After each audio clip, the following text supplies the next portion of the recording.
आम आशा करुचु सरकार बजेट एपरी किसी व्यवस्था करेंगे जहाँफल ओडिशार आर्थिक व्यवस्था जो उन्नततर होची से गति बजाय रखापी सरकार समर्थ हेबे। जदि से सरकार विफल हेबे ओडिशावासी सरकार को क्षमा करेंगे नहीं। राज्यर आईन श्रृंखला परिस्थिति से गोटे बड़ प्रसंग से भी उठब स्वाभाविक भाव उठब एवं जो प्रकार भाव में चाषी मान दुर्गति होती धान संग्रह समय रे एवं डिस्ट्रेस सेल जो प्रकार व्यापक भाव में होती सरकार का बारंबार प्रतिश्रुति सत्वे जो प्रकार भाव में कटनी छटनी होकर चाषी मारण नीति ग्रहण कर निश्चित भाव में एक मुख्य प्रसंग होबार संभावना रही। आपड़ देखुए जे आईन कानून परिस्थिति केते तलकू तलकू खसी जाऊँगी। खुद भुवनेश्वर राजधानी आईन कानून अवस्था आप देखुए प्रतिदिन हत्या प्रतिदिन आक्रमण प्रतिदिन लुट प्रतिदिन डकायती वीआईपी अंचल मान डकायती साधारण अंचल डकायती लुट संपूर्ण भाव में आईन श्रृंखला परिस्थिति विपर्यस्त हो गलानी एवं जदि राजधानी यहाँ घटुची अन्य अंचल कौन हो अनुमान करुवे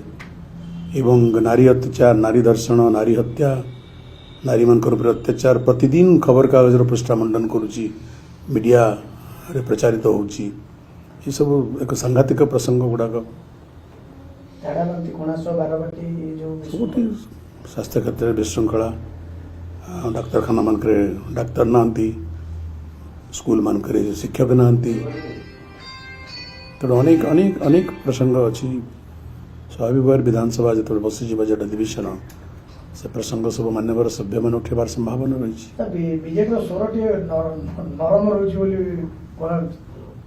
नरम आपण चाहते विधानसभा गरमागरम हो मोर मत विधानसभा सबू दलर अधिकार अच्छी निज निज कथा को उठेबापी एवं विधानसभा सुरुखुरे चलवार प्राथमिक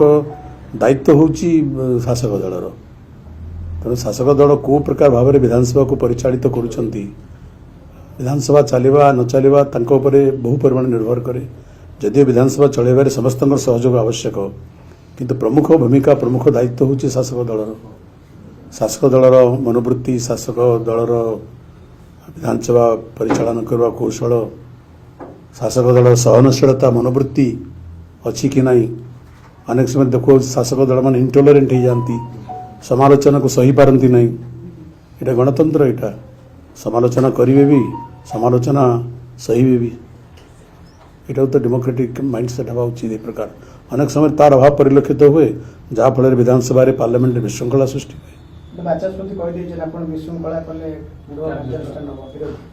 और शासक दल विशृंखला कले हम ना। विधानसभा बाचस्पति माननीय बाचस्पति चक्षुरे समस्ते समान हवा उचित। तेणु आप लक्ष्य करुवे अनेक समय शासक दल विशृंखला सृष्टि करुँच विरोधी दल को कहीदौना। तेणु विधानसभा आईन विधानसभा परंपरा विधानसभा श्रृंखला सब सदस्य मान विपरीत ना नुहे। तेणु मैं आशा करुचु माननीय बाचस्पति महोदय निरपेक्ष भाव में गृह परिचालन कर सामर्थ्य तांकर अच्छी एवं से सामर्थ्य से संपूर्ण उपयोग करेंगे। बजेट आसवा जाउची मुख्यमंत्री आलोचना करछन समस्त सहित कोन एक्सपेक्टेशन रखछन बजेट रो देखंतु मु तो एतकी कहबी जे वर्तमान सरकार एक भाग्यवान सरकार एथिपाई अर्थनैतिक दृष्टि जे विगत सरकार विजु जनता दल सरकार नवीन पट्टनायक नेतृत्व में परिचालित होता सरकार एक सुस्थ अर्थनैतिक व्यवस्था को छाड़ी जाइए उत्तराधिकारी सूत्र में। आपन मन थी जितेबले विजु जनता दल क्षमता को आसला एवं मान्यवर श्रीजुक्त नवीन पट्टनायक राज्यर मुख्यमंत्री हेले ओडिशा राज्यर अर्थनैतिक स्थिति अत्यंत सांघातिक थिला मारात्मक थिला। एपरिक सरकारी कर्मचारी मान को दरबा देवाई सरकार पैसा नाला मो मन पकड़ जे overdraft was a normal usual phenomenon बारंबार ओभरड्राफ्ट सरकार को करने को पड़ूला दरमा देवाई अन्य आर्थिक व्यवस्था करने। ओडिशा एक अर्थनैतिक दृष्टि बीमारू राज्य में परिणत होता 6 स्टेट अर्थनैतिक दृष्टि एवं 24 वर्ष भितर तदनंतर राज्य सरकार अर्थनैतिक श्रृंखला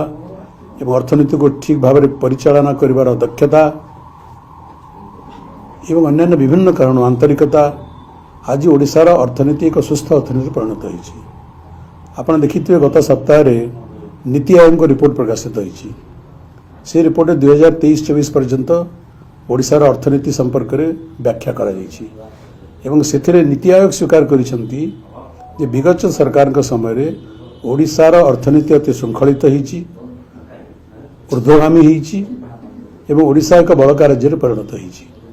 एवं वर्तमान सरकार उत्तराधिकार सूत्र में सेपरी एक सुस्थ अर्थव्यवस्थार अधिकारी होइछन्ति। आम आशा करुचु सरकार से उत्तराधिकारी सूत्र पाइथिबा एक सुस्थ सबल अर्थव्यवस्था को आगको नेबारे सक्षम होइबे। जदि एक बड़का बजेट बड़का राजकोष पाई सरकार तार अपव्यवहार करेंगे अपयोग करेंगे एवं राजकोष को केवल राजनीतिक स्वार्थ साधन पर व्यवहार करेंगे ताले बेसी दूर बेसी दिन लागिबो नहीं पुणी ओडिशा राज्यर अर्थव्यवस्था दुर्बल हो पड़ो। आम आशा करुचु सरकार बजेट एपरी किसी व्यवस्था करेंगे जहाँ फल ओडिशार आर्थिक व्यवस्था जो उन्नततर होची से गति बजाय रखिबा सरकार समर्थ हेबे। जदि से सरकार विफल हेबे ओडिशावासी सरकार को क्षमा करेंगे नहीं। सर आ गोटे प्रसंग आपण जानछन गंधमार्दन को नै अमित शाह को निमंत्रण करिछन बरगड़ संसद से आसीबा को स्वीकार करछन किंतु आपण आदानी कथा प्रसंग उठौतरे गंधमार्दन देखो तो सेठी बहुत परिमाण रे आदानी का कंपनी घरे जमीन सब क्रय करुछंती सेति से अंचल साधारण लोकों मन एक संदेह जात होइछि जे होय तो कारण आपण जानंती गंधमार्दन रे बक्साइट रे परिपूर्ण तेणु से बक्साइट खनन पई बहु इंटरनेशनल एवं नेशनल कंपनी मानकर कॉर्पोरेट मानकर दृष्टि रही सेठी तेणु लोकों धारणा होवार स्वाभाविक जे हुए तो पुणी गंधमार्दन से अमूल्य खनिज संपदा को कॉर्पोरेट कंपनी को देवा उद्देश्य रे सरकार सेठी जो प्राकृतिक सौंदर्य अच्छी जो महौषधि अच्छी जो जंगल परिपूर्ण अंचल अच्छी जो झरणा अच्छी ताको नष्ट करदेवे ये आशंका सेठी लोक रही सरकार कर्तव्य से आशंका को दूर करवा। अमित शाह आसिला आपन लागुचे आशंका दूर होइते मु जानी नहीं से को उद्देश्य रे आसीबे केबे आसीबे काहेकि आसीबे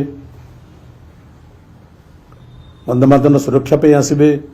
कि गंधमार्दन को हस्तांतर करबा पे आसीबे सेटा समान जानिथिबे आमे जानि ना से विषय रे।